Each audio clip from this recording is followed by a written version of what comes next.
નમસ્કાર, હું છું મનોજ અગ્રાવત ને આપ જોઈ રહ્યા છો કેટીવી ન્યૂઝ ગુજરાતી। મણિપુરમાં દિન પ્રતિદિન હિંસા વકરી રહી છે, સ્થિતિ બેકાબૂ બની રહી છે। સુરક્ષા દળોએ 24 કલાકમાં 12 બંકરો તોડી પાડ્યા છે।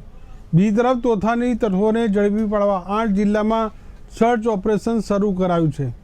અનામતને લઈને મણિપુરમાં કુકી અને મૈતેઈ સમુદાયો વચ્ચે છેલ્લા 53 દિવસથી હિંસા ચાલી રહી છે। સુરક્ષા દળ અને પોલીસે રવિવારે રાજ્યના 7 જિલ્લામાં સર્ચ ઓપરેશન હાથ ધર્યું હતું। મણિપુર પોલીસ અને સુરક્ષા દળોએ છેલ્લા 24 કલાકમાં આ જિલ્લામાં હિંસા ફેલાવનારા લોકોને ઝડપી પાડવા માટે એક સઘન ઓપરેશન હાથ ધર્યું હતું।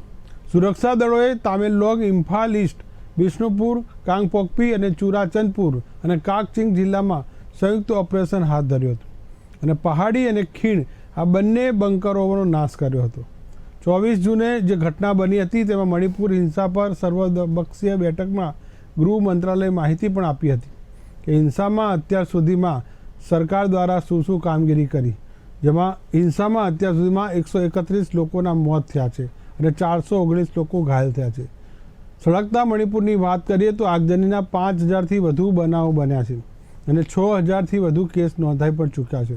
આ હિંસામાં 154 લોકોની ધરપકડ પણ કરાઈ છે। સુરક્ષાની સ્થિતિની વાત કરીએ તો રાજ્યમાં 36,000 સુરક્ષા કર્મીઓ અને 40 આઈપીએસ ઓફિસરોને તૈનાત કરાયા છે, જેના પરથી ખ્યાલ આવે છે કે મણિપુરમાં સ્થિતિ કેટલી સ્ફોટક છે। છેલ્લા 2 મહિનામાં રાજ્યના વિવિધ વિસ્તારોમાંથી 1100 હથિયાર, 13,702 દારૂગોળો અને 250 જેટલા બોમ્બ જપ્ત કરવામાં આવ્યા છે। રાજ્યમાં રવિવારે મોડી રાત્રે ઇન્ટરનેટ પરનો પ્રતિબંધ લંબાવીને 30 જૂન સુધી કર્યો છે, તો સમજી શકાય કે હજુ પણ સ્થિતિ થડે પડતા થોડી વાર લાગશે। તો મણિપુરના સીએમ બીરેન સિંહ દિલ્હીમાં ગૃહમંત્રી સાથે સતત સંપર્કમાં છે। બીરેન સિંહે આજે નવી દિલ્હીમાં કેન્દ્રીય ગૃહમંત્રી અમિત શાહ સાથે મુલાકાત પણ કરી, જેમાં ગૃહમંત્રીએ ખાતરી આપી છે કે કેન્દ્ર સરકાર મણિપુરમાં સામાન્ય સ્થિતિ લાવવા માટે તમામ પ્રયત્નો કરશે અને શક્ય તેટલા પગલાં લેશે।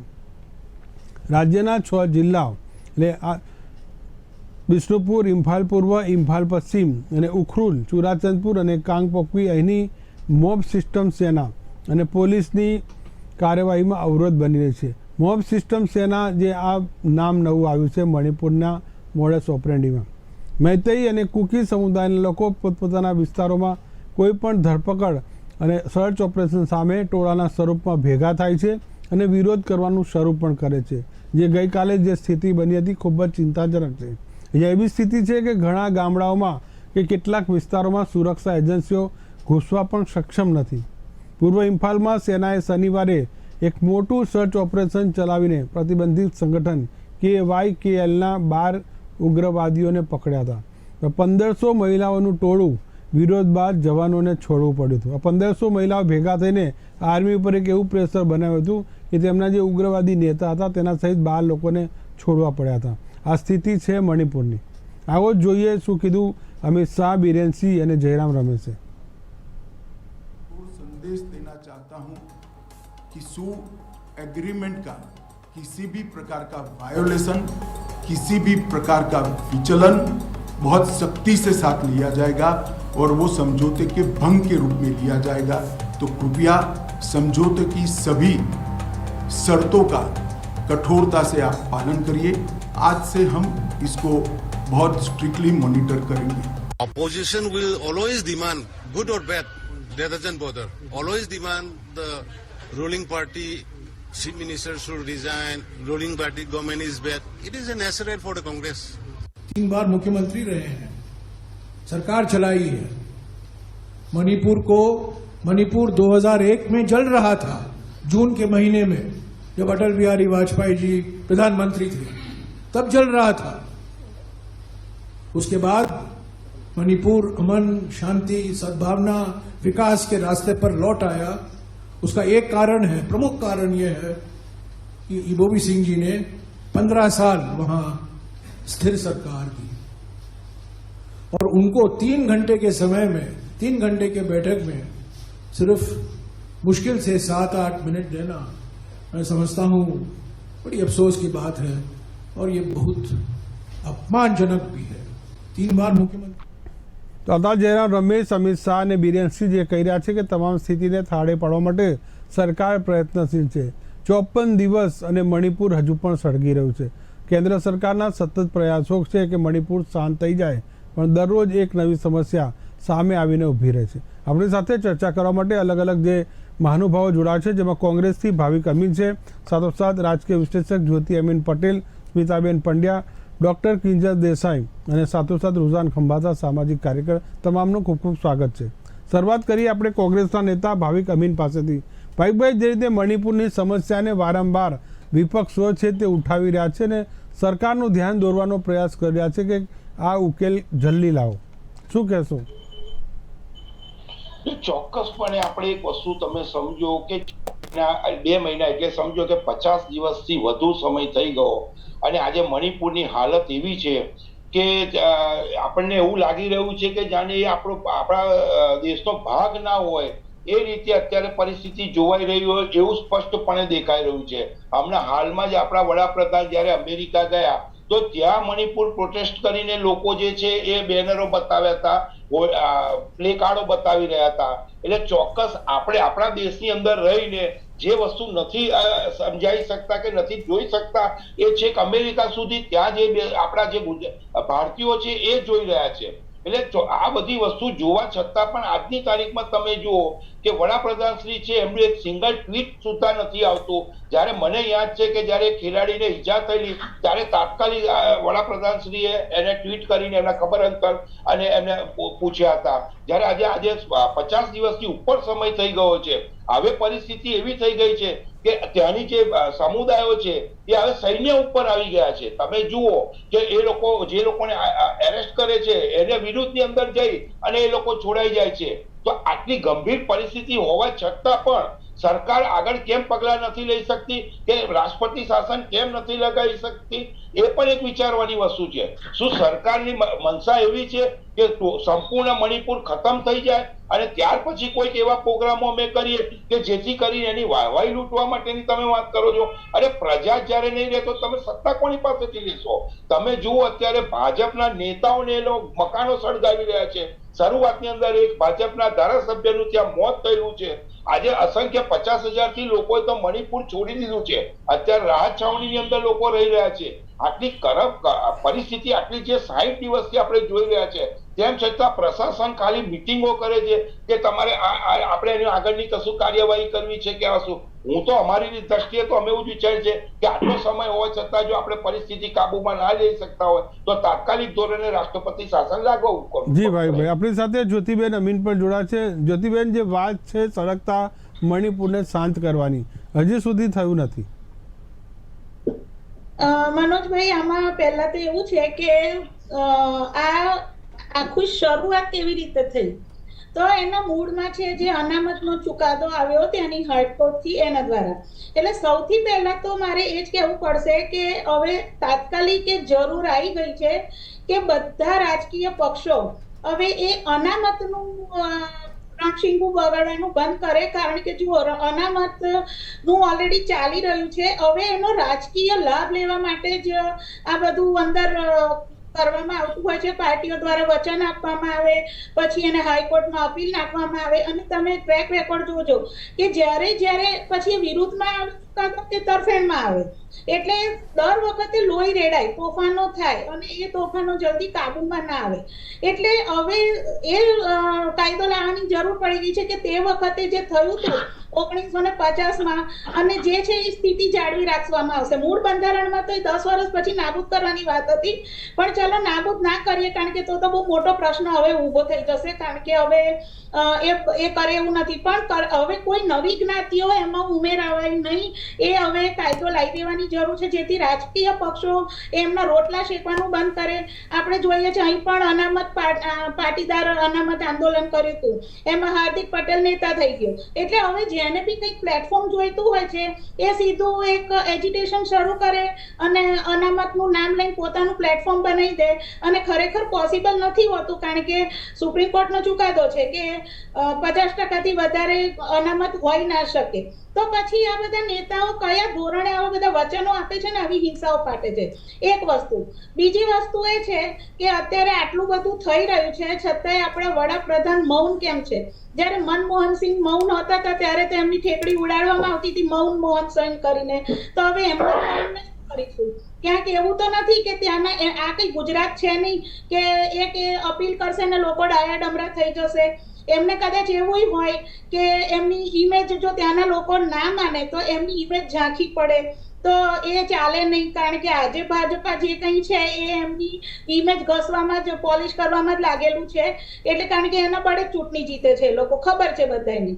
એટલે એ પણ એક કારણ હોઈ શકે. પણ હવે એ જરૂરિયાત આવી ગઈ છે કે તમારી સરકારની અસફળતાનું એમ કે તમારે લેબલ નથી જોઈતું એમ કરીને આ પરિસ્થિતિ ખેંચાવાઈ રહી છે, તો એની પરવા કર્યા વગર હવે જરૂર છે કે તમે એને સ્વીકારી લો. પરિસ્થિતિ બગડે એ પહેલા હવે રાષ્ટ્રપતિ શાસન આવી જાય એ ખૂબ જરૂરી છે. પણ રાષ્ટ્રપતિ શાસનના હજી કોઈ આસાર દેખાતા નથી. આજે પણ અમિત શાહે એમ કહ્યું કે સરકાર બને તેટલું તમામ મદદ કરવા માટે તૈયાર છે.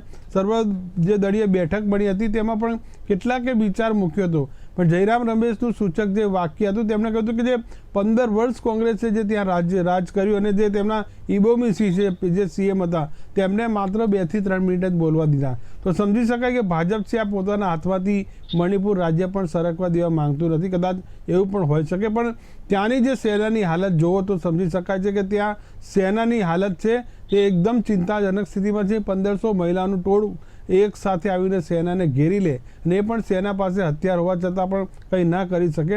અને બાદમાં જે નિવેદન આવે છે કે સેના જો ધારત તો વળતો ગોળીબાર કરી શકત, એક મોટો હત્યા થાત. જો કે સેના કરવા માંગતી નથી, પણ ચિંતા છે તે ઘણું બધું આ દ્રશ્યો કહી જાય છે. આપણી સાથે રુઝાન ખંભાત અને સ્મિતાબેન પંડ્યા પણ છે. રુઝાનબેન પાસે છે. નમસ્કાર રુઝાનબેન.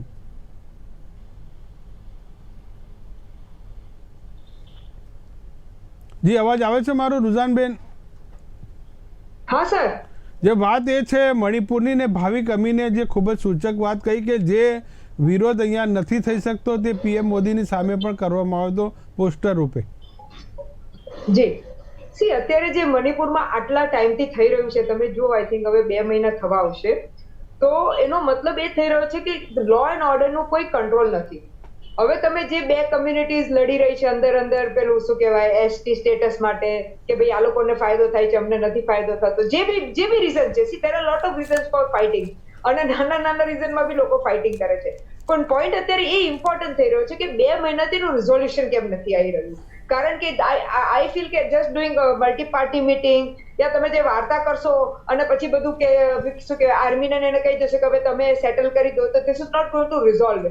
તો પોઈન્ટ અત્યારે એ થઈ રહ્યો છે કે જે અનરેસ્ટ છે, અનરેસ્ટ ખાલી એસટી માટે નથી, અનરેસ્ટ એ માટે બી એ લોકોને છે કારણ કે એ લોકો જોડે જે શોષણ થાય છે, દે આર બીંગ કોલ્ડ, એ લોકોને કહેવામાં આવે છે માઓઇસ્ટ, કે એ લોકો જે લેંગ્વેજમાં બોલે છે એ લોકોને. પણ આપણે એ જ સમજવાનું જરૂર છે કે એ લોકો સાથે અન્યાય શું થાય છે. આઈ એમ નોટ શું કહેવાય sympathizer of Maoist or anybody, but my point is that કે why are they rebelling no cost શું છે? હવે તેટલા હદ સુધી ચાલી ગયો છે કે એઝ યુઝ્યુઅલ જ્યારે કોઈ રિબેલેશન વધી જાય છે એટલે કે છે અમે અમારું જુદું સ્ટેટ કરો, અમારી જુદા એ કરો. એટલે પોઈન્ટ અત્યારે થઈ રહ્યો છે કે આ બધું કેમ થઈ રહ્યું છે અને આપણે કેવી રીતે કેમ નથી રોકી શકતા? કારણ કે આજની તારીખમાં જ્યારે બી નાનું છમકડું થાય છે, જાણે કે અહીંયા પેલા રેસ્ટર્સ વખતે બી મેં જોયું હતું કે જ્યારે આપણે નાનું થાય છે ત્યારે આપણું ગવર્મેન્ટ એને સિરિયસ નથી લેતી અને પછી ધીરે મોટું થઈ જાય છે અને પછી એ ટ્રાય કરે છે દામવાનો. હવે તમે કઈ રીતે દામો? તો સામ દામ દન ભેદ. હવે તમે ફોર્સ કરશો તો ઓબ્વિયસલી આ લોકો જેને કે અહીંયા કહે છે કે અહીંયાથી જે વેપન્સ આવે છે, આ જે બહેનોએ વેપન્સ હાથમાં લીધા, જે બી બધું થઈ રહ્યું છે, તો એ વેપન્સ આવે છે તો મ્યાનમારથી અને બાંગ્લાદેશથી આવી રહ્યા છે, કારણ કે દે વોન્ટ કે એઝ યુઝ્યુઅલ હજી તો એ ડાયલોગો ચાલુ થશે કે બહારના લોકો આપણા દેશને ઢીલું કરવા માંગે છે અને આમને તેમને જે બધી સ્ટોરીઓ ચાલુ થશે. પણ સત્ય એ છે કે બહારના દેશ તો કરશે જ, એ કામ છે એ લોકોનું, બીજા દેશોમાં બી થાય છે અને આપણા દેશમાં બી થશે. પણ આપણો દેશ એ લોકોને યુનાઇટેડ કેમ નથી રાખી શકતો? અન્યાય કેમ થાય છે?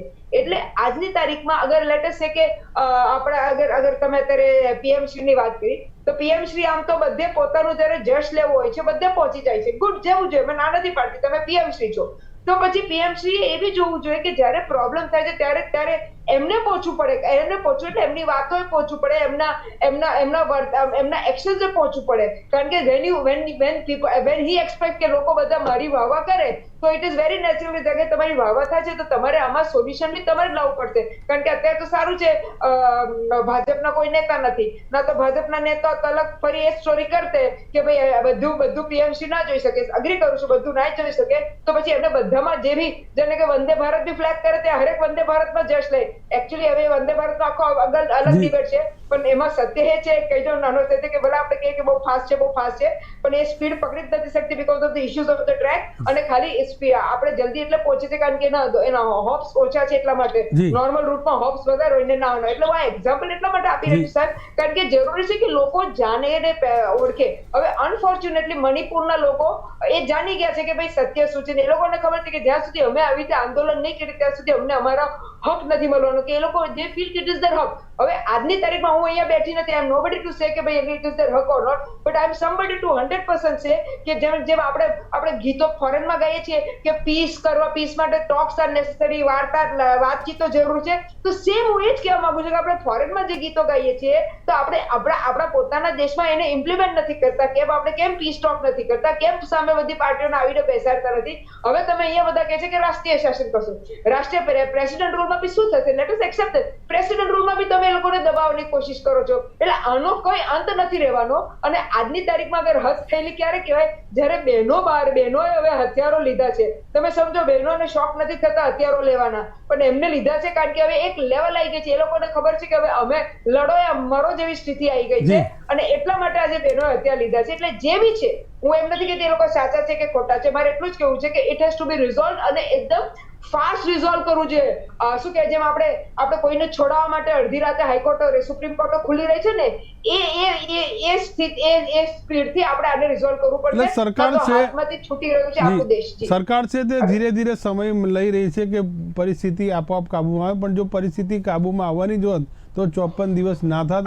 30 જૂન સુધી જે ઇન્ટરનેટનો જે પ્રતિબંધ લંબાવ્યો છે તો સમજી શકાય 30 જૂને 2 મહિના પૂરા થશે, પણ હજુ પણ મણિપુરમાં અશાંત છે. આપણે સ્મિતાબેન પંડ્યા પાસે પણ જઈશું. સ્મિતાબેન, જે અનામતની પણ વાત જ્યોતિબેને કીધી કે જ્યાં અનામતનો પ્રયોગ કર્યો છે ત્યાં આ પ્રકારનું પ્રજામાં એક કોમ્યુનિટી ને બીજી કોમ્યુનિટી વચ્ચે એક ભેદભાવ ઊભો થયો છે. કર્ણાટકમાં પણ આ પ્રયોગ જે કર્યો હતો પણ ત્યાં સફળ ના થયા. હાલ વાત છે કે આ મૈતી કોમ્યુનિટી ને કુકી નાગ કોમ્યુનિટીની વચ્ચેની જે લડાઈ છે, જેમાં મૈતેઈ એટલે હિન્દુ કોમ્યુનિટી છે, એવો એક ટાઈમ પર તેઓ બહુમતીમાં હતો, અને હવે તેમની સંખ્યા ઘટતી 50% ઉપર આવી છે, અને બાદમાં કુકી અને નાગ જે હકીકતમાં એસટી વાળા જે દાવેદાર છે તેમને હક મળ્યો નથી. આ તેની લડાઈ ચાલી રહી છે, શું કહેશો? ચોક્કસ. આપણા દેશમાં જયારે પણ અનામતની વાત આવે છે ત્યારે આ બધી બાબતો ઉપસ્થિત થતી હોય છે. એટલે ખાસ કરીને આપણે જોઈએ કે આપણા દેશમાં જાત છે, જાતોનું જયારે અનામત માટેની વાત થાય કે પાટીદારની વાત થઈ કે રાજસ્થાનમાં ગુર્જર માટેની વાત થઈ કે અત્યારે હાલ મણિપુર માટેની જે અનામતની વાત છે, લગભગ હું માનું છું ત્યાં 93 થી 1993 થી આ બાબત માટે લોકો પોતાનું આંદોલન કરી રહ્યા હતા, અને એ વખતે પણ ખૂબ જ ઉગ્ર આંદોલન બન્યું હતું. એ વખતે 100 વ્યક્તિઓ પણ મરણ પામ્યા હતા હિંસામાં. એટલે આ અત્યારે હાલમાં આ 3 મે ફરીથી જયારે આંદોલન શરૂ થયું ત્યારે પણ એના એ જ પ્રશ્નથી એ લોકોએ શરૂઆત કરી છે કે 30 વર્ષના સમયગાળા દરમિયાન એમને ન્યાય નથી મળ્યો. જયારે પણ જે જગ્યાએ પોતાની રજૂઆત કરવાની હતી રજૂઆત કરી છતાં પણ અત્યારે હાલ ત્યાં ભાજપની સરકાર હોવા છતાં પણ એમની જે વાત સાંભળવામાં આવી નથી, અને ધીમે ધીમે અત્યારે હાલ લગભગ પોણા 2 મહિનાથી જોઈએ તો એ ઉગ્ર આંદોલનને સ્વરૂપ અત્યારે હાથ ધારણ કરી રહ્યું છે. એટલે ઘણી બધી જગ્યાએ આપણે જોઈએ છે કે ત્યાં નરસંહાર પણ થયો છે, લોકોને શું કે સરકારી જમીનો કે સરકારી મિલકતો પણ નુકસાન પણ થયું છે. ઘણું બધું ઉગ્ર આંદોલન થયું છે, છતાં પણ તેની અત્યારે હાલ જે ભાજપની સરકાર છે એ સજાગ નથી થઈ, આ બાબત માટે વાટાઘાટો કરવા માટે તૈયાર થતી નથી. એટલે એ પણ એક પ્રશ્ન એવો છે કે શું કોઈ પણ એવી બાબત આવે ત્યારે ઓચિંતાને ફાસ્ટ કોર્ટમાં એ નિર્ણય લેવાતો હોય છે કે રાતોરાત કોર્ટનો હુકમ લેવામાં આવતો હોય છે, તો આ બાબતે કેમ આટલી બધી સરકાર અત્યારે હાલ સુષુપ્ત અવસ્થામાં છે? ખાસ કરીને આપણે જોઈએ કે આપણા વડાપ્રધાન મોદી સાહેબ જે અત્યારે હાલ દેશ અને દુનિયાનો પ્રવાસ કરીને આવે છે અને આપણા દેશનું નામ રોશન કરવાની વાતો કરી છે, જ્યારે આખું મણિપુર જ ભડકે ભળી રહ્યું છે, તો એ બાબતે પણ એક ખાસ સૂચના અમનું મોત સૂચક એવી બાબત સૂચવી રહ્યું છે કે આ બાબતમાં કદાચ ફેરવી પડતો હોય. આ અનામત બાબતે જે છે એ ખરેખર એક બે જાતિઓ વચ્ચેનું એક આંદોલન છે કે પોતાના હક લેવા માટે છે, પોતાનું નામ આદિવાસી સમુદાયમાં મૂકવા માટે, એમના મળતર લાભો લેવા માટે જે છે વાત, એ બાબત માટે દરેક વ્યક્તિ, દરેક સમુદાય પોતાની રીતે પછાત ગણાતું હોય છે કે ગણવા માટેનો પ્રયત્ન કરતો હોય છે. અને ખરેખર મણિપુર એક એવું રાજ્ય છે કે ત્યાં મોટે ભાગે જોઈએ ભૌગોલિક પરિસ્થિતિ પણ એવી છે કે ત્યાં લોકોની આર્થિક પરિસ્થિતિ સારી નથી. તો એ બાબત પર સરકારે ધ્યાનમાં લેવું જોઈએ અને સરકારે અત્યારે હાલ જોઈએ તો ત્યાં કંઈક પણ એવો નિર્ણય કરવો જોઈએ, કોઈ પણ એવી બાબત લોકોની સાંભળવી છે કે આ આંદોલનને વેગ આગળ ના મળે. અને બીજું ખાસ કરીને જોઈએ કે મહિલાઓ જે આગળ આવી છે, બહેનો જે આગળ આવી છે, એ કેમ આગળ આવી છે કે અત્યાર સુધી જે રજૂઆત કરીને આપણે પણ ઘણા બધા આંદોલનો જોયા છે, એ આંદોલનમાં બહેનો પણ આગળ આવેલી હતી જે પોતાની રજૂઆત કરતા હોય અને સરકાર જ્યારે સાંભળતી ના હોય, બેરેકાને હરાવીને પાછું આવતું હોય તો ખરેખર આ બાબત એક ઉગ્રવાદ સુધીની પણ આવી જાય છે. આમાં લોકોને માઓવાદ કરવામાં આવે છે. આપણે નક્સલવાદ કેવી રીતના પેદા થયો છે, આ બધી બાબતોથી જ નક્સલવાદ પેદા થયો છે કે સરકારે એને ધ્યાન નથી આપ્યું. સરકારે અત્યારે હાલ આપણે કહીએ છીએ કે તે કટોકટી મૂકવી જોઈએ, તો કટોકટી મૂકવાની ક્યાં જરૂર છે? આ તમે એમના પ્રશ્નો સાંભળો, નિરાકરણ લાવો, બધું શાંત થઈ જશે. એટલા માટે ખાસ કરીને આ સરકારે અત્યારે હાલ એમાં હસ્તગત થઈને આ બાબતે યોગ્ય ચોક્કસ પોતાનું કામ કરવું જોઈએ. જી, આપણી સાથે જોડાય છે કિંજલ દેસાઈ, ડોક્ટર, રાજકીય વિશ્લેષક છે. નમસ્કાર કિંજલબેન. જી, વાત જે આપણે કરી રહી છે સળગતા મણિપુરને શાંત કઈ રીતે પાડવું, સરકાર સતત પ્રયત્નશીલ છે કે આ મામલો છે તે જલ્દીમાં જલ્દી ઉકલાય. પણ સૌથી મોટી સમસ્યા આજે એ આવી છે કે સેના અને અસમ રાઇફલ્સની હાજરી હોવા છતાં પણ તોફાનો ચાલુ છે, રાયોટિંગ ચાલુ છે. જે હથિયાર સેના વાપરે છે તે જ હથિયાર ત્યાંના ઉગ્રવાદીઓ વાપરી રહ્યા છે. જી, આજે છેલ્લા ઘણા દિવસોથી, લગભગ 1.5-2 મહિનાથી જે આ ચાલી રહ્યું છે, એની જે કહેવાય કે પીક પરાકાષ્ઠા છેલ્લા 24-48 કલાકમાં આપણને દેખાઈ રહી છે કે ભાઈ હથિયારો સાથે લેડીઝ ને આગળ કરવી અને પોલીસ પાસેથી કે આર્મી આર્મ્ડ ફોર્સિસ પાસેથી આતંકવાદીઓ જે પકડેલા હોય એને છોડાવી જવું. અને એ સિનારીઓમાં સંયમિત વર્તન જે આર્મ્ડ ફોર્સિસ કર્યું, એ તમે જે વાત કરી, બહુ મોટો હત્યાકાંડ નિવારી શકાયો. પરંતુ આવા હથિયારો અથવા તો એક્સપ્લોઝિવ્સ કોમન સિટીઝન્સ પાસે ક્યાંથી આવે છે? અને એ આવી જાય, લોકોના હાથમાં પહોંચી જાય, લોકો લઈને બહાર નીકળી જાય ત્યાં સુધી આપણને ખબર બી નથી પડતી. એટલે આપણી ઇન્ટેલિજન્સ એજન્સીઓનું બી કામ આમાં આપણે જોવું જોઈએ કે એ લોકોને બી ખબર નથી હોતી કે ક્યાંથી ક્યાં હથિયારો પહોંચી જાય છે. મોરઓવર, અત્યારે જે કોઈ બી જગ્યાએ કોઈને આંદોલન કરવાની, કોઈ પણ વસ્તુ માટે મુદ્દો ઉઠાવવાની છૂટ જ હોય અને બધાએ પોતાનો વોઇસ જે હોય એને ડેમોક્રેટિક વેમાં મૂકવો જ જોઈએ. પણ એમાં આ જે હિંસાનું એલિમેન્ટ છે કે જે હથિયારો સાથે, એક્સપ્લોઝિવ સાથે, એ એકદમ અસ્વીકાર્ય વસ્તુ કહેવાય અને સરકારે આનો બરાબર કંટ્રોલ લેવો પડશે. જેમ આપણે જોયું કે 12 બંકરો અત્યારે છેલ્લા 24 કલાકમાં નષ્ટ કર્યા અને ઉપદ્રવીઓને કંટ્રોલમાં લેવાના પ્રયાસો ચાલુ થયા છે. પણ આ થોડું વહેલા કરવાનું હતું જેથી કરીને આટલા લોકોનું જીવન જે જોખમાયું, આટલા લોકોએ જાન ગુમાવી, એ પણ ના થાય. એટલે લોકોને હક છે એમની વાત મૂકવાનો, એમને જે પણ કઈ આંદોલન જે વિષયમાં કરવા હોય એ કરવાનો. પરંતુ હિંસા એ કોઈ રીતે સરકાર દ્વારા ચલાવી ના શકાય. એટલે જો કદાચ મોડું થયું છતાં પણ હવે જો એના પર એક્શન લેવાના ચાલુ થયા છે તો એને તીવ્ર ગતિ, વીજળીની ગતિએ એ એક્શન લેવા જોઈએ જેથી આગળ હિંસા અટકી જાય. અને જે પણ આવા હિંસક એલિમેન્ટ્સ જે છે એ આખા ગ્રુપના કોઈ પણ પ્રયાસ હોય, ભાઈ હું એમ નથી કહેવા માંગતી કે ફલાણી જ્ઞાતિ એ લોકોને એસટીમાં ઇન્વોલ્વ કરવા જોઈએ કે ના કરવા જોઈએ, એ મારો વિષય નથી. એ સરકારનો એને બહુ મોટો જટિલ વિષય હોય છે, એમાં અનેક કમિશન બેસીને નક્કી કરતા હોય છે.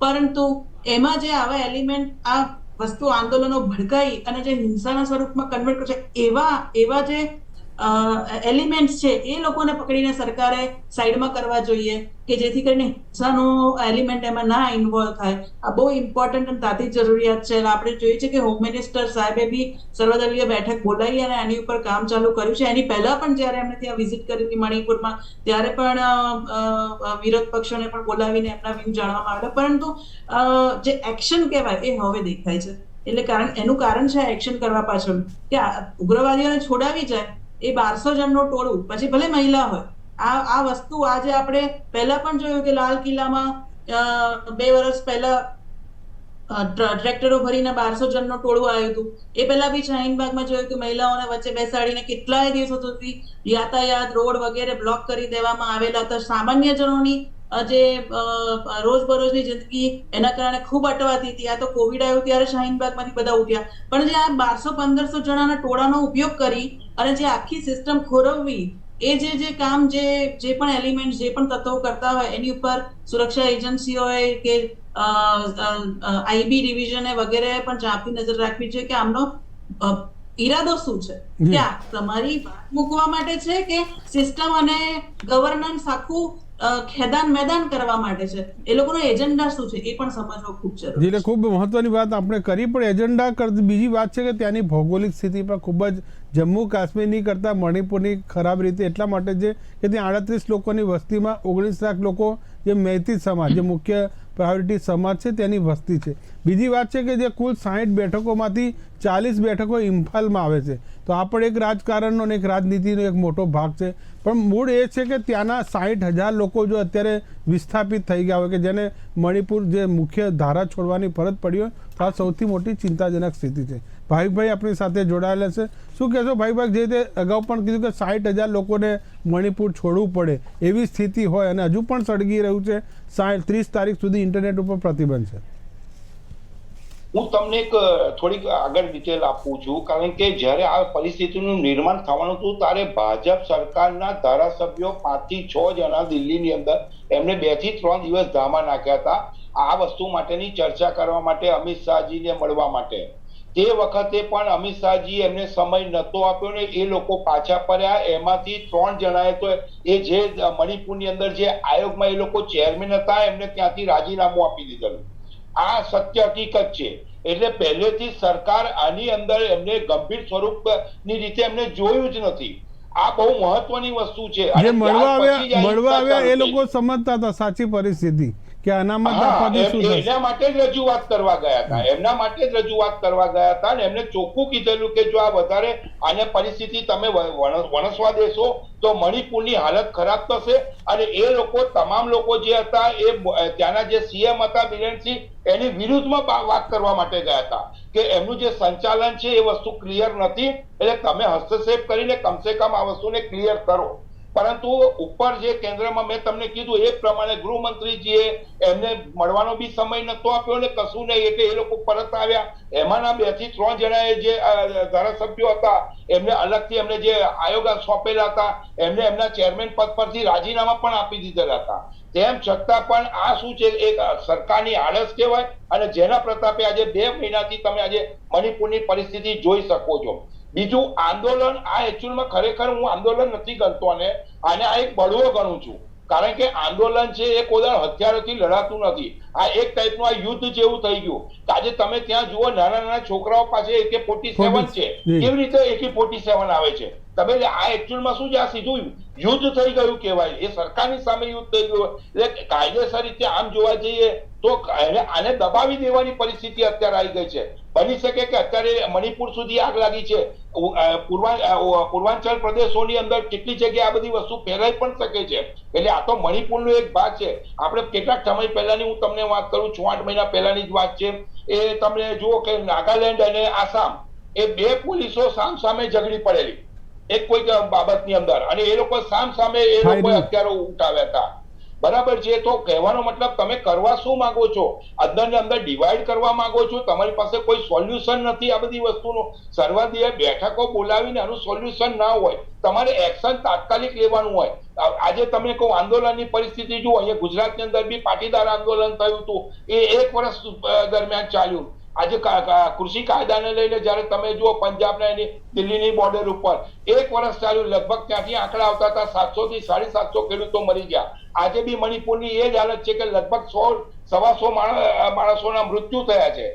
એટલે તો એનો મતલબ શું છે, સરકાર એવું વિચારે છે કે આના આંકડા વધે જેથી કરીને 400-500 આંકડા થાય તો કદાચ હું માફી માંગી લઉં. તમે જોયું જ હશે, આપણે 1 વર્ષ સુધી જે ખેડૂતો આંદોલન કરતા હતા એમની માંગોને લઈને કેટલી કમિટીઓ એ લોકોએ બનાવીને એ લોકોની જોડે ચર્ચા કરેલી, કોઈ સોલ્યુશન નહીં. છેલ્લા પ્રધાનમંત્રીજીએ કીધું કે ભાઈ મારી ભૂલ થઈ ગઈ છે, પણ તમે 1 વર્ષ પછી પ્રધાનમંત્રીએ ભૂલ સ્વીકારી, એ વખતે એના કરતા 2 મહિનાની અંદર જો રિઝલ્ટ આવી ગયું હોય કે ગમે તે તમે કઈ વસ્તુ કરી હોય તો કમસે કમ 700 ખેડૂતોના જીવ ના ગયા હોય. એટલે કહેવાનો મતલબ શું છે? કસોટી ના કરાય એટલી મોટી. હા, એટલે કહેવાનો મતલબ તમે એને વહેલી તકે એનો નિવેડો કરો. આ જેમ દિવસો જાય સાહેબ એમ આનો નુકસાની વધારે થવાની છે. આજે ભાજપના પેનાલિસ્ટ હતા ને તો એ તો પાકિસ્તાનને નહેરુ સુધી પહોંચાડે કે આની અંદર પાકિસ્તાનનો હાથ છે, આની અંદર નહેરુ જવાબદાર છે. એટલે ટૂંકમાં એમને કહેવાનો મતલબ શું છે, જે પોતે જવાબદારી સ્વીકારવાની હોય એની જગ્યાએ જવાબદારીમાંથી હાથ ખેંચી લેવાની વસ્તુઓ દર વખતે એ કરતા આવે છે. દિલ્હીની અંદરનો બી આપણે કિસ્સો જોયો, દિલ્હી આખું સળગ વધતું હતું તે વખતે જે રીતે દબાણ કરવું જોઈએ, દબાવવું જોઈએ, ગૃહ મંત્રાલયનો એરિયા પોતે દિલ્હીની અંદર આખી આપણી મિનિસ્ટ્રી બેસે, તે છતાં પણ આજે 20 થી 25 દિવસ સુધી ત્યાં આગળ આ પરિસ્થિતિનું નિર્માણ થયેલું. એટલે કંઈક ને કંઈક આળસ રાખે સરકાર તો એનું પરિણામ પણ આજે જનતાએ ભોગવવું જ પડે. જી, એટલે એ છે કે લોકોની કસોટી બહુ ના કરાય, કારણ કે પરિણામ છે બહુ સ્ફોટક આવી શકે છે. જ્યોતિબેન પાસેથી, જ્યોતિબેન, જે અત્યારના અમુક દ્રશ્યો છે તે સેન્સર છે કે જે મીડિયા જે સેન્સર આપણા ઘણા બધા નિયમો છે બહાર આવી શકતા. મણિપુરમાં સૈન્યની હાજરીમાં લોકો બેફામ, જે કીધું કે AK-40 છે જે હથિયારોનો છૂટથી ઉપયોગ કરી રહ્યા છે, તો તેમને સેના પર ગણતરીમાં તમે લેતા નથી. આસામ રાઇફલ્સને પણ આ પ્રજા ગણકારતી નથી, તો કઈ ફોર્સને ત્યાં મૂકશો? મનોજભાઈ, આમાં એક કેવું હોય છે કે સમય એક બહુ મોટું ફેક્ટર હોય છે. જ્યારે પણ કોઈ આંદોલન થાય ને ત્યારે જો એ લાંબુ ચાલે ને તો એમાં ચોક્કસપણે અસામાજિક તત્વો અને આતંકવાદીઓ પછી એને પ્લેટફોર્મ બનાવે. એટલે સરકારની જવાબદારી એવી હોય કે જેવું આ આંદોલન શરૂ થાય એને બહુ લાંબા ખેંચવાના જ ના હોય. આપણે જોયું છે કે અત્યાર સુધી જેટલા ભૂતકાળમાં આંદોલન થયા છે પછીથી એ બધા સશસ્ત્ર અથડામણમાં ફેરવાઈ જાય છે, બરાબર. એટલે અમુક આવે સમયનું ફેક્ટર. બીજી વસ્તુ કે જ્યારે આવું બધું હોય ત્યારે છે ને આમાં પછી વિદેશી તાકાતો પણ અંદર પછી એનો ફાયદો ઉઠાવે, કારણ કે આપણી બાજુ તો બધા પાડોશી એવા છે. હવે હું તમને એક ઉદાહરણ આપું કે જેવી રીતે જમ્મુ કાશ્મીરમાં 90s જ્યારે હાલત થોડી ગંભીર થઈ હતી તે વખતે આવું જ એક તો મંડળ કમિશનના તોફાનો ચાલતા હતા દેશભરમાં, અને એ જ વખતે કાશ્મીરમાંથી બધા પંડિતોને મારીને ખસેડવામાં આવ્યા હતા. એટલે સરકાર બધી બાજુથી ઘેરાયેલી હતી. એ જ વખતે પછી પાકિસ્તાન અંદર શસ્ત્રો સપ્લાય કરીને અને લોકોનો સાથ લઈને અંદર આવી રીતે પ્રોક્સી વોર કરી. આ વખતે પણ પૂરી શક્યતા છે, પણ આ વખતે ચીન હશે. મારી વાત લખી રાખો, એ મ્યાનમારના રસ્તે શસ્ત્રો આવશે અને ચીન હવે પ્રોક્સી વોર કરશે, કારણ કે એ અત્યારે આંતરરાષ્ટ્રીય દબાણને હેઠળ સીધું યુદ્ધ કરી શકે એમ નથી. હવે આમાં ગંભીર પરિસ્થિતિ ક્યારે થાય કે જ્યારે એમાં એમને લોકોનો સાથ મળે. એટલે એ એક વસ્તુ સરકારે સમજવી બહુ જ જરૂરી છે કે લોકોનો સાથ છે તો પછી આંદોલન કચડવું બહુ જ અઘરું થઈ જાય. એટલે આમાં લોક લાગણી, એમનો રોષનું કારણ સમજવું પડે, વાર્તાઓ કરવી પડે. એટલે આમાં છે ને પછી બળનો પ્રયોગ ના ચાલે, કારણ કે એમાં તો પછી રોષની લાગણી વધારે ભડકે. અને એ જ કારણ છે કે કાશ્મીર વર્ષો સુધી સળગ્યું. હા, પછી લોકો પણ થાક્યા વર્ષો પછી, એટલે પછી લોકોએ જેવો સાથ છોડી દીધો મિલિટન્ટ્સનો, એવું અત્યારે પછી ત્યાં આગળ કલમ લગાડવી પણ ઈઝી થઈ ગઈ અને લોકોનો સંગાથ ના મળ્યો એટલે એમના માટે ફરી પગ જમાવવા પણ અઘરા પડ્યા. હવે આપણે એ જ ભૂલ આપણે એ 7 સિસ્ટર્સમાં તો નથી કરી રહ્યા, કારણ કે મણિપુર એક રાજ્ય નથી. હવે આમે જેને મણિપુરની હિસ્ટ્રી વાંચી હશે એમને ખબર હશે કે વર્ષો પહેલા ત્યાં આગળ કહેવાય KLનું ત્યાં આંદોલનો ચાલ્યા હતા, હિંસક હતા, જેવી રીતે આસામમાં ઉલ્ફાના હતા. એટલે માંડ એ બધું શાંત પડ્યું છે. તો હવે આ આંદોલનનો પ્લેટફોર્મ ના મળે એ જોવાની જવાબદારી સરકારની હતી કે ઉગ્રવાદીઓ તૈયાર બેઠા જ હોય, એમને બસ કે ને પેલું થોડુંક ગરમ કંઈક સળગતું મળે તો એ લોકો એની પર એમનો ખીચડી ચડાવી દે. તો પછી આપણે એટલું બધું લાંબુ ખેંચવું જ ના જોઈએ કોઈ પણ આંદોલન. અમુક વખત પરિસ્થિતિની ગંભીરતા સમજવામાં થાક થઈ જાય સરકાર, અને ત્યારે પછી આ ઇસ્યુ થાય અને પછી વર્ષો સુધી સળગે અને હજારો યુવાનોના લોહી રેડાય. અને પછી જ્યારે શાંતિ થાય ત્યાં સુધી આપણે ઘણું બધું ગુમાવી ચૂક્યા હોય. જેમની જિંદગી ગઈ તો પાછી આવે નહીં. એટલે આપણે અત્યારે જે જરૂરિયાત છે એ કે ભાઈ અત્યારે લોકોનો જે રોષ છે તો મીટિંગ કરીને લોકોનો રોષ સમજવામાં આવે. હવે જો સરકાર સામે તો છે જ, કારણ કે એમના મંત્રીઓના બંગલા અને ગોડાઉન બધું સળગાવ્યું છે, સેનાને નથી ગાંઠી રહ્યા. એટલે જ્યારે પ્રજા પાસે શસ્ત્ર હોય, જે ભલે વિદેશથી આવે પણ મેન અંદરથી જનૂન હોય. તમે જોજો, યુદ્ધ માટે જીતવા માટે છે ને જનૂન જોઈએ, શસ્ત્ર એકલા નથી ચાલતા. એટલે પ્રજાનો જો રોષ હોય એને ઠારવો જરૂરી છે. એટલે એના માટે બળ પ્રયોગ કર્યા વગર પહેલા એમને બોલાવીને પૂછો એમને કઈ વસ્તુની અગવડ છે અને એ સુલટાવવું પડે. એટલે એક સમાજને રાજી કરવા માટે બીજા સમાજની નારાજગી વરવી પડે, એવી સ્થિતિ છે. તમામ મહાનુભાવો જોડાયેલા રહેજો. આપણે પરિસ્થિતિમાં મૂકી કોણે? જી આપણે સમય થયો છે એક નાનકડા વિરામનો. ફરી આપણી સાથે જોડાઈશું. એક લઈએ નાનકડો વિરામ. તો દિવસે ને દિવસે જે મણિપુરમાં સ્થિતિ છે તે વકરી રહી છે અને સરકાર, તો આપણે ચર્ચા કરી રહ્યા છે છેલ્લા 54 દિવસથી મણિપુરમાં જે હાલત છે તેને કાબૂમાં કઈ રીતે આવે. આ પહેલાં સર્વદળીય એક બેઠક પણ જે બોલાવી ચૂકી છે અને આજે મુખ્યમંત્રી બિરેન સિંહ છે અમિત શાહને મળ્યા છે અને અમિત શાહે કહ્યું છે કે સરકાર તમામ પ્રયત્નો છે તે કરશે અને તમામ મદદની ખાતરી પણ આપી છે. પણ લોકો જે વાત એ કહી રહ્યા છે કે રાષ્ટ્રપતિ શાસન લાદવું ખૂબ જ જરૂરી પડે તેવી સ્થિતિ છે. તો 54 દિવસની જે આ સમયગાળામાં 160 લોકોના મોત થયા છે અને 5000થી વધુ લોકોના ઘર સંપત્તિઓ સળગી ઉઠી છે. આપણી સાથે ચર્ચા કરવા માટે હાલ જોડાયેલા છે સામાજિક કાર્યકર રુઝાન ખંભાતા, સ્મિતાબેન અને જ્યોતિબેન. રુઝાનબેન પાસે જઈશું. રુઝાનબેન, જે રીતે વાત છે કે 54 દિવસમાં જે વાતનો ઉકેલ નથી આવ્યો તે હવે કેટલા દિવસમાં આવી શકે છે? આપનો ઓડિયો મ્યુટ છે. સર, હવે થયું છે એવું કે it is like last straw in the camels back, કે કેમલ પર ભાર પડે છેલ્લે લાસ્ટ સ્ટ્રો, એક સ્ટ્રો બી મુકાન કેમલ પડી જાય, તૂટી જાય. અત્યારે આવી સ્થિતિ થઈ ગઈ છે મણિપુરની. અગર તમે જુઓ તો લો એન્ડ ઓર્ડર સિચ્યુએશન એટલી ખરાબ છે કે સુપ્રીમ કોર્ટ બી, કારણ કે સુપ્રીમ કોર્ટમાં એક હિયરિંગ માટે કહ્યું કે ભાઈ તમે અમને અર્લી હિયરિંગ આપો કે ભાઈ મણિપુરમાં પ્રોટેક્શન માટે આર્મી ડિપ્લોયડ થાય ફોર ધ પેલી કુકી ટ્રાઇબલ સાઇટ ગ્રુપ, જે લોકો યુ નો ધ એથનિક ક્લેશિસ. તો એ લોકોએ સુપ્રીમ કોર્ટે બી કહી દીધું કે ભાઈ આ તો law and order no issue છે, એટલે તમે આમાં લો એન્ડ ઓર્ડર સ્ટ્રોંગ કરો. બીજું ઇમ્પોર્ટન્ટ પોઈન્ટ છે કે ત્યાંના સીએમએ બી કીધું કે હા, હી હેઝ એક્સેપ્ટ કે law and order no issue છે. ત્રીજું ઇમ્પોર્ટન્ટ પોઈન્ટ કે જે અલ્ટિમેટલી આજની તારીખમાં ઇટ ઇઝ વેરી ઇમ્પોર્ટન્ટ કે જ્યારે ધ બોર્ડ ઓફ કન્ટેન્શન, એટલે જે ત્યાંના સીએમ છે તે પેલી બીજી કમ્યુનિટી કહે છે કે આ સીએમ શ્રી આ લોકોની પાર્ટીઝન સાઇડ સામે કુકી ટ્રાઇબની સાઇડ લે છે અને અમને અમારા હકો નથી મળતા, એટલે લડત એ લોકોને ગવર્મેન્ટ જોડે છે, સીએમ શ્રી જોડે છે.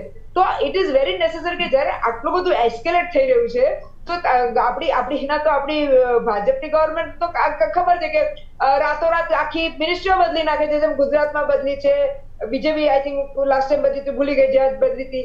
તો એમને તો બી આદત છે બદલવાની, તો એ મિનિસ્ટ્રી કેમ નથી બદલી નાખતા? યા પછી જે નેક્સ્ટ કહે છે કે અમને ઉતારી દઈને અત્યારે થોડા ટાઈમ માટે પ્રેસિડેન્ટ રૂલ લઈ લે, પણ એ કેમ નથી કરી રહ્યા મને ખબર નથી.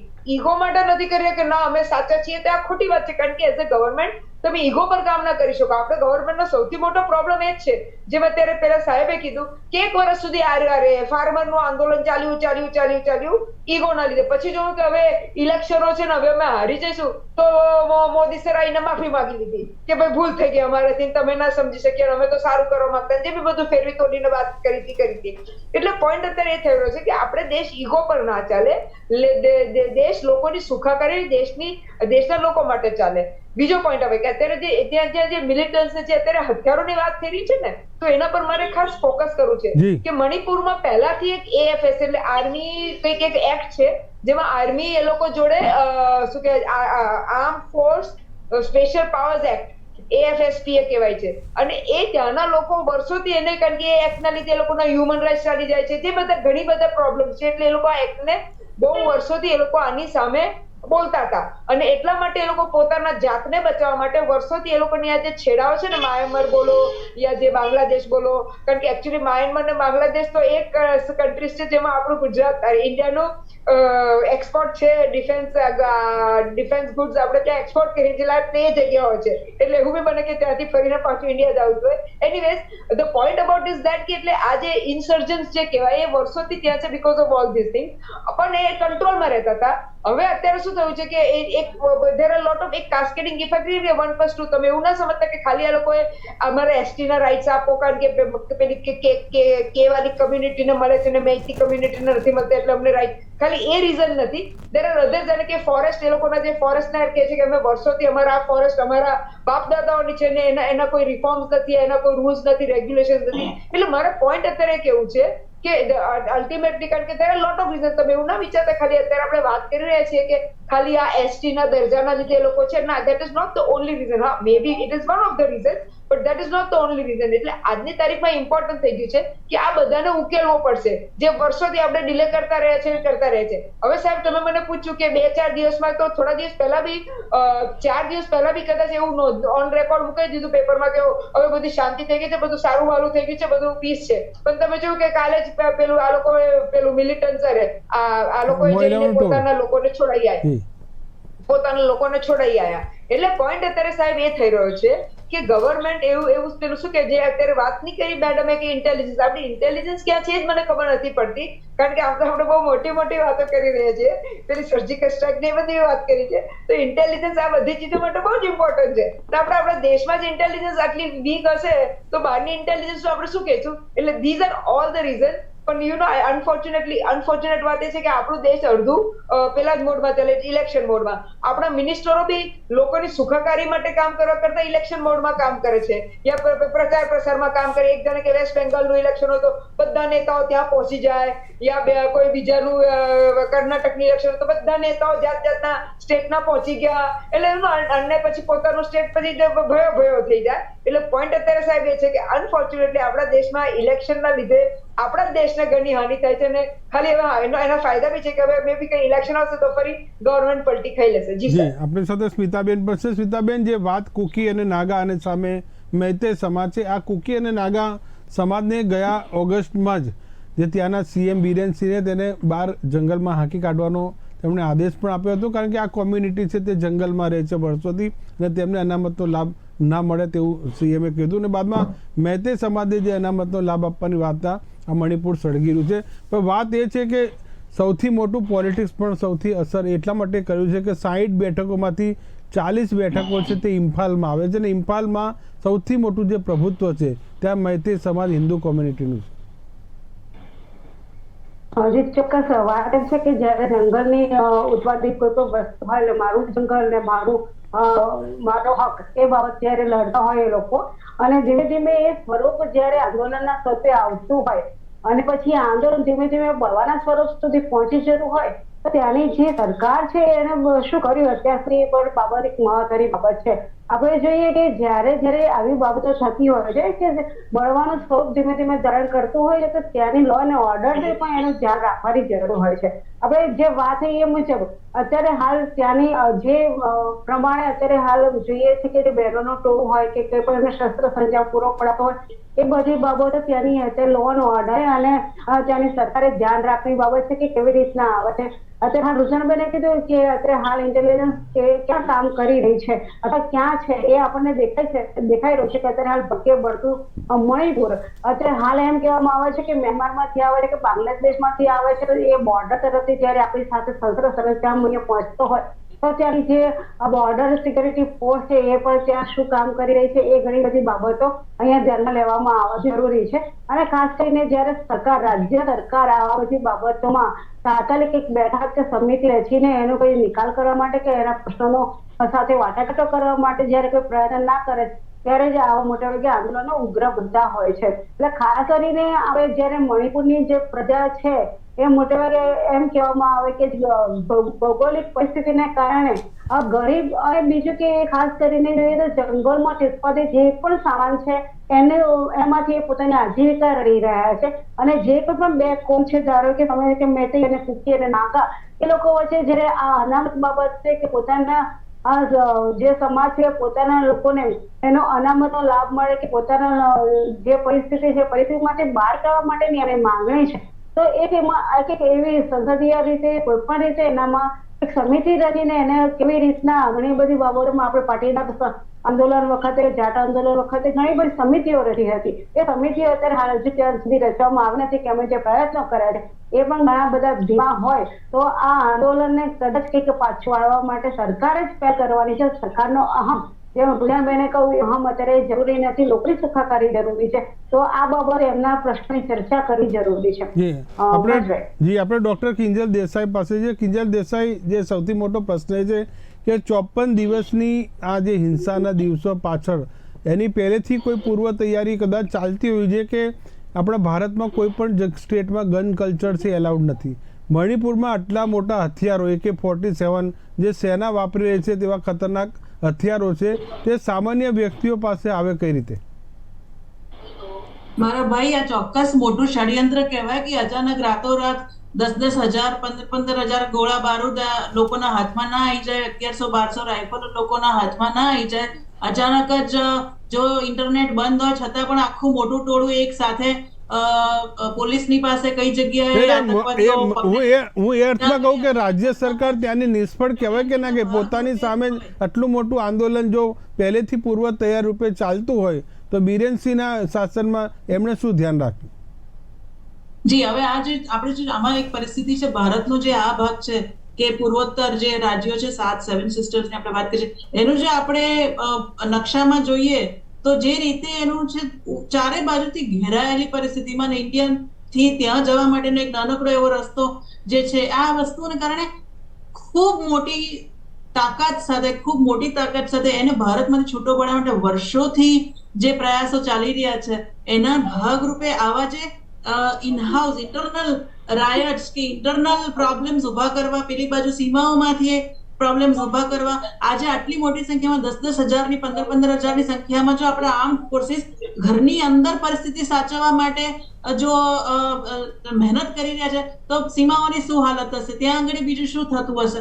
એટલે આ બધી વસ્તુઓ ખૂબ જ જે કહેવાય કે લો એન્ડ ઓર્ડર ડિસ્ટોર્ટ કરવા માટેનું ફંડેડ આખું જે ષડયંત્ર હોય એ રીતનું છે. સરકારે ખૂબ સાચવીને આમાં કઈ અચાનક જ એક્શનો લઈ લેવા અને પોતાના જ નાગરિકોની સામે બાએ ચડાવી દેવી એ પણ યોગ્ય નથી. એ સરકાર ખૂબ જ જેને કહેવાય કે સાચવીને સાવચેતીના ભાગરૂપે આગળ વધી છે, એ પણ એક રીતે જરૂરી હોય છે. કારણ કે ભોળા લોકો આવા લોકોના ષડયંત્રમાં ઘણી વખત ખેંચાઈ જતા હોય છે. એમને એવું લાગતું હોય છે કે હું આંદોલન કરું છું, પરંતુ જે તોફાની તત્વો છે કે જે ઉગ્રવાદીઓ હતા છે એ આવા ભોળા લોકો જનતાને હાથો બનાવી અને એમના મોટા જે બીજા ઉદ્દેશો છે એ ભારત વિરોધી ઉદ્દેશો હોય કે શાસન વ્યવસ્થા, સુશાસન, લો એન્ડ ઓર્ડર, એ બધું ડિસ્ટોર્ટ કરવા માટેના જે એના મનસુબા હોય એ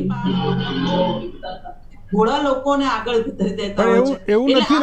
એવું નથી લાગતું ડોક્ટર કિંજલ દેસાઈ કે જેમ જેમ સમય સરકાર કાઢતી જશે એમ ઉગ્રવાદીઓને પૂરતો સમય મળી જશે પ્લાનિંગ કરવાનો, ક્યાંક નુકસાન થાત.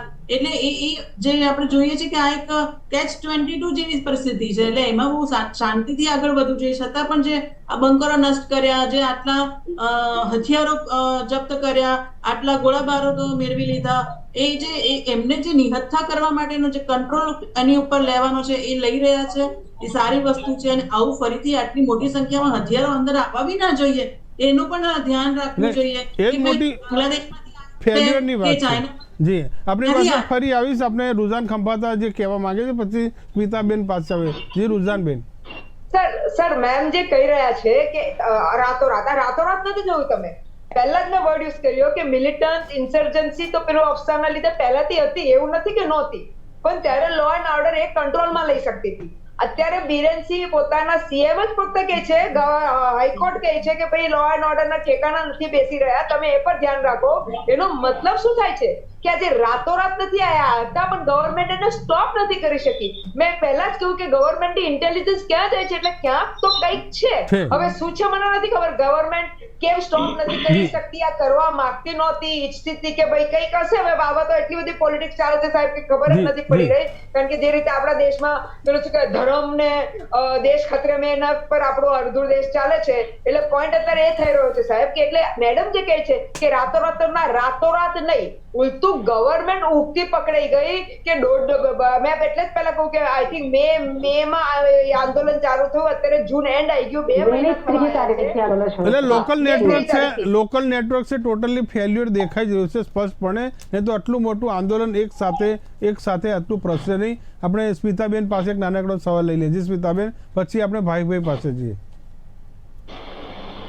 ચોક્કસ અત્યારે હાલ જે વાત થઈ રાતોરાત જે વાત થઈ એટલો બધો જવાબ પ્રધાનબેને આપી દીધો છે. પણ મારો પ્રશ્ન એ સામે એ છે કે આ બંને જાતિ છે એ લોકોને એમનો જે પ્રશ્ન છે ને એ વાંધો એમને એમના મુખ્યમંત્રી ઉપર છે, બિરેન ઉપર છે, બિરેનભાઈ ઉપર છે કે એ કેમ એમની વાત સાંભળતા નથી અથવા તેમના દ્વારા કોઈ પણ પ્રકારની એમની કમિટી નથી કરવામાં આવતી અને ધીમે ધીમે આંદોલન ઉગ્ર સ્વરૂપ થતું થયું છે. જો શરૂઆતથી જ આ પ્રશ્ન બાબતે સરકાર પોતે હસ્તગત થઈ અને આ પ્રમાણે એમને કોઈ પણ નિર્ણય કોઈ પણ બાબતની સાથે કમિટી રાખીને કંઈક એમની સાથે વાટાઘાટ કરી હોત તો કે આ પ્રશ્ન એનો આવી શકે. આ પ્રશ્ન અત્યારનો નથી, 93 થી આ ચાલુ છે આ પ્રશ્ન. અને હજુ સુધી અને જે મોટે ભાગે જોઈએ તો શસ્ત્ર સરંજામ તાત્કાલિક આવી જવો એ કેવી રીતના આવતો હોય એ રાજ્ય સરકારની જે શું કહેવાય કે જે સિક્યોરિટી જે સલામતી છે એ ત્યાં ક્યાં રહી, એ કેવી રીતે આટલા બધા શસ્ત્ર સરંજામ આવતા હોય છે. તેમાં આપણે માનીએ છીએ એવું ત્યાં સુધી રાજ્ય સરકાર આમાં નિષ્ફળ એટલા માટે ગઈ છે કે ત્યાં આટલા બધા ત્યાં શસ્ત્ર સરંજામ આવી શકે. ભાઈ કઈ કહેવા માંગે છે? જી ભાઈ. ચોક્કસપણે જો હું તમને મનોજભાઈ એક વસ્તુ કહેવા માંગુ છું કે પેલા ડોક્ટર જે બેને કીધું છે એવી કોઈ વાત નથી. કારણ કે સૌથી મહત્વની વસ્તુ અહીંયા આવે છે કારણ કે જ્યારે મણિપુરનું ઇલેક્શન હતું તો ત્યાંના સંગઠનોનો સાથ લઈ અને ભાજપે સરકાર બનાવેલી અને જે તે સમયે એમને શું કહેવાય પ્રલોભન આપેલું કે એમને પ્રોમિસ કરેલી કે અમે તમારી જે જાતિ છે એને અનામતને અપાવીશું અને એનો એમાં સમાવેશ કરીશું. ત્યારબાદ જયારે આ પરિસ્થિતિ ઊભી થઈ અને સરકારે કશું કામ ના કરે, અને આ હું નથી કેતો, એ જે સંગઠનોના જે વડાઓ હતા એમને પોતે આ જાહેરાત કરેલી છે કે ભાજપે અમારી જોડે છે ને આ રીતનું વર્તન કરેલું છે ને અમારી પીઠ પાછળ ખંજર પોકેલું છે. હવે પરિસ્થિતિ એવી છે કે ત્યાં પરિસ્થિતિ વણસી ગઈ છે. અત્યારે હિન્દુઓની મગજમારી છે. જો અત્યારે કોઈ લઘુમતી કોમ સામે હિન્દુ હોય તો અત્યારે આ દેશની જે સરકાર છે એ ક્યારની ઉપર આવી ગઈ. એટલે મેજોરિટી વાળો જે સમુદાય છે તે પણ આંદોલન કરી રહ્યો છે, તેને પણ અત્યારે ઉપાડ્યા છે. એક્ઝેક્ટલી એ લોકોને અત્યારે બી પરિસ્થિતિ એવી છે મનોજભાઈ. આ મણિપુર છે, મેં તમને કીધું જોડે બીજા બધા નાના રાજ્યોમાં પણ આગ પકડશે. અરુણાચલની બી પરિસ્થિતિ આવી જ છે કારણ કે અરુણાચલનો કેટલોક ભાગ ચાઇનાએ એના પર કબજો કરી લીધો છે. એટલે ત્યાંની જે પ્રજા છે એ પોતે પોતાનો, એમને ખબર છે સરકાર હવે અમને સપોર્ટ નથી કરતી, તે પોતે રોડ પર આવવાની જ છે, રસ્તા પર, કારણ કે એમને એમનું સામ્રાજ્ય બચાવવા માટે કંઈક ને કંઈક કરવું પડશે. કારણ કે આ જે પહાડી પ્રદેશો જે છે એ પોતે પોતાના વર્ષોથી જે પ્રણાલી આવતી હોય વારસાગતમાં એ પોતે સાચવવા માટે સક્ષમ, એ પોતે જાન લડાવવા માટે પણ તૈયાર જી ભાઈ. એટલે જી મણિપુરની સ્થિતિ એ છે કે જે મૈતેઈ સમાજ જે મેજોરિટીમાં છે અને હવે લઘુમતી તે ખીણ પ્રદેશમાં જઈ શકતો નથી કે તેઓને સ્થાપિત કરવાનો હક નથી. તો આ ઘણું બધું છે કે એક સમાજના એક વર્ગની એવું હતું. આ લોકોએ પ્રલોભન આપીને કે ના અમે તમને અનામત કરી દઈશું, આ કરી દઈશું, એમ કરીને એમને મત લીધા. એમને પોતે સ્વીકાર્યું છે, ત્યાંના સંગઠનના નેતાઓએ સ્વીકાર્યું છે કે ભાઈ અમે એટલા માટે ભાજપને મત આપે તો કે જેથી કરી અમારી પ્રજાનો અહીંયા જે વર્ષો જૂનો પ્રોબ્લેમ છે એ સોલ્વ થાય. જી એટલે વચનો આપ્યા હતા પૂરા થયા નથી. જી ભાઈ હવે આપ સૌ મહાનુભાવનો ખૂબ ખૂબ આભાર. આપણે સમય છે થયો છે ડિબેટ પૂરી કરવાનો, અને વાત એ છે કે સમાજના એક વર્ગની ઉપેક્ષા અને બીજા વર્ગની જે તરફદારી કરવી તે ખૂબ જ ભારે પડી શકે છે. તેવું હાલમાં મણિપુરનું જે ચિત્ર છે તે સામે આવ્યું છે. 54 દિવસ થઈ ચૂક્યા છે. મણિપુરની સ્થિતિ હજુ શાંત થઈ નથી. સરકાર છે તે સતત પ્રયત્નશીલ છે મણિપુરની આગને ઠારવા માટે. નમસ્કાર.